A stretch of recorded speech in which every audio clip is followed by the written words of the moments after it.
વાત છે કારતક સુદ બીજની.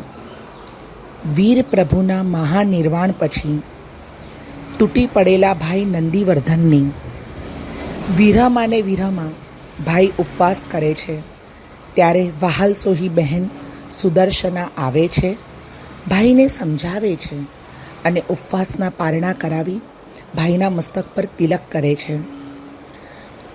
અને ભાઈ નંદીવર્ધનને વચન આપે છે કે આજથી દર વર્ષે આજના દિવસે હું ભાઈને જમાડીને તિલક કરીશ. ત્યારથી પ્રથા શરૂ થઈ છે ભાઈ બીજની. આ માત્ર એક દિવસ નથી, યાત્રા છે સંબંધોની, પરંપરા છે માતા પિતાના આપેલા સંસ્કારોની, જગતની સૌથી અનોખી લાગણીની. સૌ પ્રથમ ભાઈની જ મંગલ કામના ઈચ્છતી, સ્નેહ વર્ષાવતી, નજરો ઉતારતી, નાની હોય કે મોટી, સમય આવે બહેન હંમેશા મા બની જતી.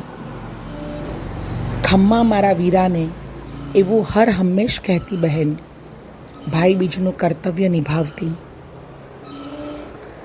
દૂરતા હોય કે નિકટતા, રિસામણા હોય કે મનામણા, અબોલા હોય કે વધામણા, પ્રેમ અને વિશ્વાસની આ અનોખી રીત છે.